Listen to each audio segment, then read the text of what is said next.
What's happening, party people? Thanks for tuning on in. Tobin here with you. I appreciate you guys checking out the channel. Hope you guys can subscribe, like, and stick around for a little while. If you guys like the Tobin and Leroy radio show, you guys can catch that on the Ticket Miami's YouTube page, youtube.com/the Ticket Miami. I'll put that link in the description. Check that on out. Was boots on the ground today for Dolphins training camp. Hadn't been there since last Thursday, I think.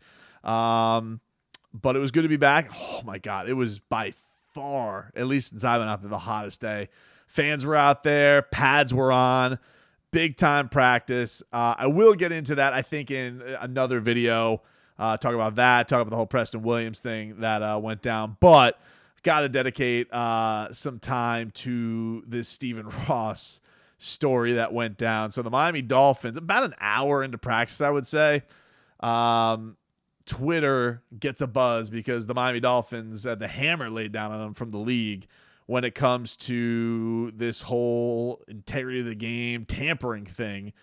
And the league came down and had found that the Miami Dolphins had inappropriate communications with Tom Brady multiple times, not just apparently this offseason, but in other off seasons as well. And Sean Payton as well. They had talking to Sean Payton's representation without getting permission from the New Orleans Saints. So all that being told, Stephen Ross basically got suspended through the first 6 games of the season. He was fined $1.5 million. Bruce Beal, who's going to be the new Stephen Ross, he got fined $500,000, and he's not permitted to attend any league meeting for the rest of the season. And then the big one, which is, for me, way over the top and just a crusher, is the Miami Dolphins lose their first-round pick for next season. They also lost a third-rounder for 2024. And this all comes because apparently they had, on multiple occasions from 2019 and 2022, multiple conversations. They were saying 3 conversations with Tom Brady and then the agent for Sean Payton. So, you know, this is a huge bummer because for me, feels like too much. Okay. The Tom Brady thing and the team trying to get Tom Brady. Okay. You want to suspend Stephen Ross? I'll hear you out. I think that's a fine thing to do, to say, hey, no tampering. Fine him $1.5 million. You know, seems appropriate. Okay, give him a huge fine. To take away a first-round pick for this seems a little over the top, I should say, to say the least. But you have to think that Brian Flores is just howling with laughter because his bomb worked. You know, his bomb of the lawsuit that revealed a lot of allegations that he was paid to tank, which we'll get into in just a second, because that was not part of the punishment, and that the Miami Dolphins had set up an inappropriate meeting with Tom Brady on a yacht that he did not want to take part of. And you just wonder, and we've talked about this with the whole story coming out and the reporting this year of the Dolphins apparently offering Sean Payton $100 million. Sean Brady, shout out to the UFC. Tom Brady, apparently maybe getting a piece of ownership and also coming to play for the Miami Dolphins. And, you know, you had that whole thing with Tampa Bay where they're like, oh, we're not going to let him go for anybody and all that type of stuff. So there's such a crazy trickle down from all of this, from the lawsuit, because, you know, Brian Flores, though not a perfect coach, you know, certainly had his flaws, and we've come to find out through reports, definitely did not have the greatest relations in that building.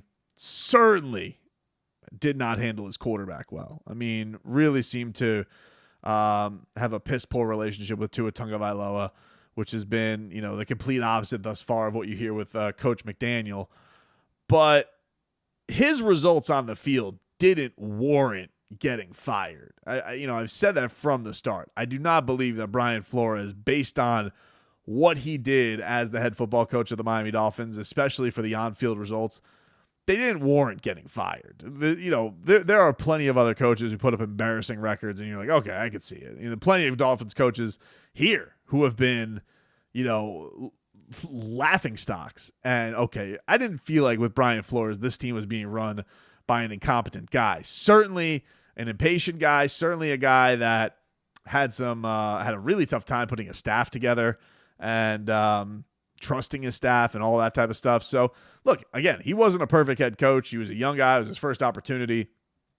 But this bomb that he dropped, this lawsuit, he got his ultimate revenge. Like, when you want to go hurt your former employer and you expose state secrets, and yeah, maybe they couldn't prove tanking. I think that's a kind of a silly thing to get mad at because it's so obvious that it's done around the league time and time again.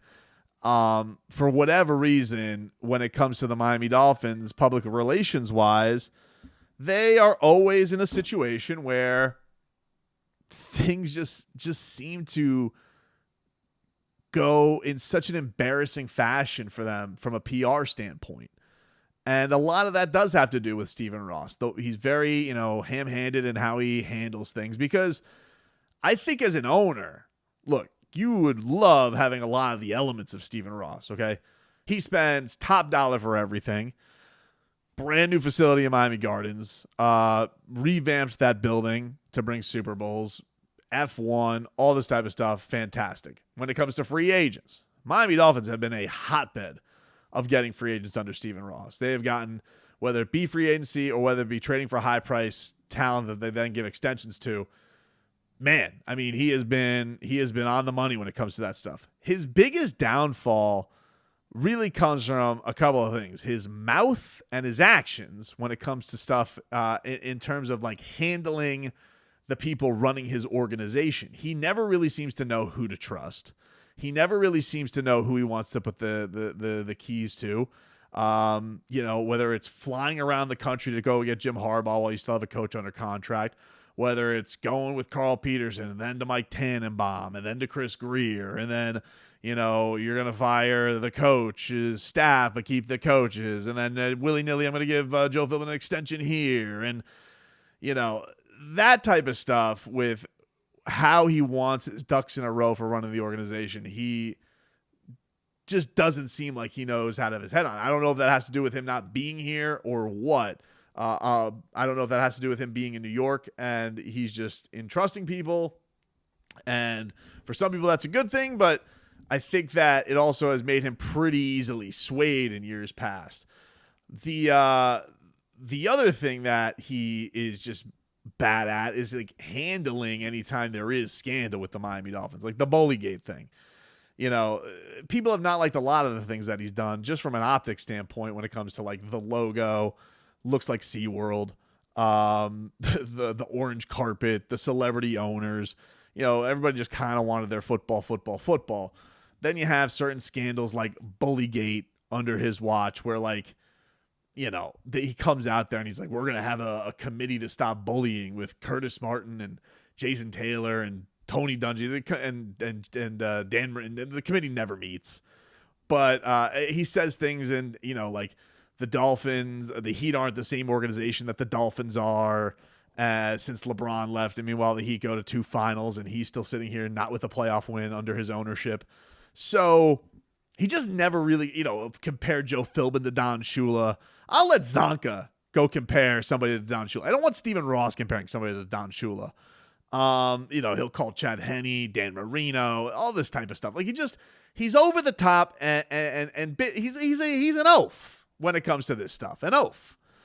And so when people are like, oh, well, why are you so outraged that he's trying to win and you're outraged that he's trying to win? Not outraged by any of this, but if you're going to tell me, is there an owner, if you had to pick one owner in all of professional sports who was going to get caught tampering, not because he was tampering, but because it was the most egregious, obvious tampering that there was out there, that it's like, everybody knows it goes on, everybody knows it goes on and typically you don't get caught. And if you do, usually one, you get the player. Okay. That's one. And second of all, if you do get the player, you're not losing the player. You usually get like oh, well, some minor things we could improve. Maybe they just jumped the gun. This just happened with the Heat and Kyle Lowry.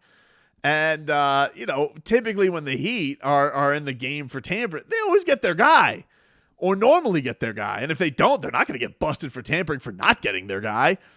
So for Stephen Ross to get busted for tampering, that's what's outrageous. Like, that is the thing that is embarrassing. It is not that he tried to tamper. It's that he got caught. Who gets caught tampering? Who gets caught with this obvious situation of tampering with the same player over 3 years? And then you put in the situation that you tried doing it once. You go in a different direction. Okay, you're going to tank. Whatever. The tanking thing, everybody does it. Doesn't bother me. But with Brian Flores having this lawsuit that comes out after you fire him, which shocked us all. We're all sitting here like, that's kind of outrageous and unfair. He got fired after back-to-back winning seasons. That has not been done around here in a while. And so Flores is like, oh, really? Probably gets wind that they're going to go in the path of hiring a Sean Payton. And he goes, well, that doesn't seem fair. And so puts it out there that felt like, this is some discriminatory firing. And you want to know something? With a black coach who has back-to-back winning seasons and getting replaced with a guy, a white coach and Sean Payton, who is accomplished, I give you, but I can see why that would piss me off if I was Brian Flores. And then on top of it, you add that they're going to go back to the Tom Brady well. I don't know what happened first or second, but I would venture to guess what led to it was, okay, let's take a step back to 2019. They try and have this meeting with Tom Brady on the yacht for whatever reason, and I still don't know why Brian Flores didn't want Tom Brady as his quarterback. Maybe it's a loyalty to Bill Belichick. Maybe he didn't like Tom Brady. Maybe he thought Tom Brady was washed. I don't know what the reason is. I don't know. But he doesn't want to do the meeting. And then they have this whole Deshaun Watson thing. They kind of tank. They are more successful at the end of the year than they thought. They don't get Joe Burrow. They end up getting Tua, who we thought they wanted anyway. That's another thing with Stephen Ross. So squirrely with all his plans. It's like Tom Brady, Tua Tagovailoa. I'm going to go to Mobile, Alabama to go watch him. And now I want Joe Burrow. And now I want Tom Brady. And he's all over the place, like a Jack Russell Terrier. But let's just go back to the Brian Flores thing. It's like Flores, okay, doesn't want to do Tom Brady for whatever reason. Embarrasses Stephen Ross because really, you're not going to have a meeting with Tom Brady? You're not even going to meet him? Like, we can't even talk about this? Embarrasses him. And I'm sure for Tom Brady, guy with pride, we always remember, you're going to stick with that mother bleeper? Obviously was, referring to sticking with Ryan Fitzpatrick. So you don't go with Tom Brady and you stick with Ryan Fitzpatrick and mold into this whole Tua era. Then Brian Flores is like, I can't win with this Tua. Loves golf too much. I don't have Fitzpatrick. And we got to trade for Deshaun Watson. Okay, we all know what happened there. That's now gone into another chapter of another dimension, which is Cleveland's issue now. But that whole thing is a disaster, embarrassing for the organization too, because everybody feels bad for Tagovailoa because he has to answer the questions all week. Flores is up there ice cold, is like, Tua's our quarterback, Tua's our quarterback, Tua's our quarterback. Meanwhile, it's like the guy hated them the whole time. And so, okay, dude, you didn't handle that great as a coach.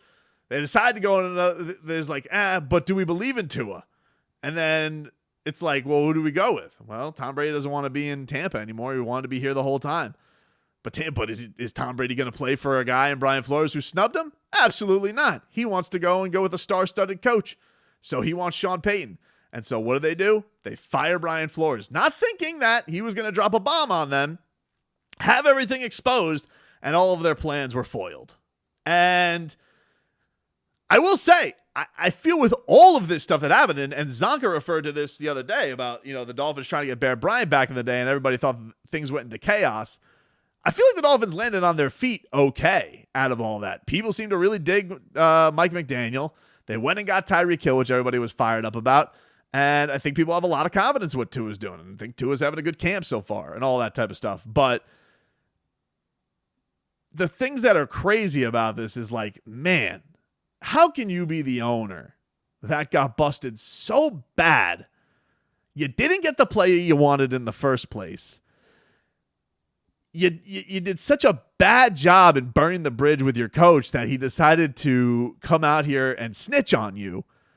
And also, by the way, you did it so badly that the league felt the need to take away a first-round pick, a mother bleeping first-round pick in a draft class where you're like, all right, if things don't go great this year for you, you got 2 first-round picks. Maybe you can make something happen. You can pretty much move wherever you want in that draft, basically. So he's just an oaf, man.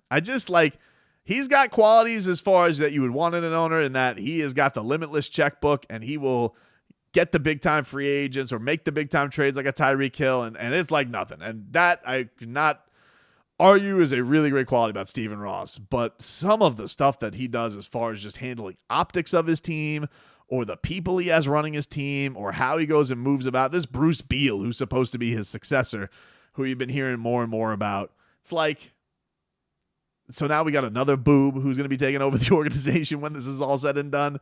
Like, you have another guy that you're trying. It's like, first it was Carl Peterson, then it was Tannenbaum, and then and then it was and then you're like, you know what? Gonna go with my boy Bruce Beal. Not better than Bradley Beal. Crazy, man. Such a nuisance. Such a nuisance for what is supposed to be a really feel good season. And I'm just like throwing up my hands because, like, all right, honestly, I don't care if Stephen Ross's face is in the luxury box or not. Who cares, right?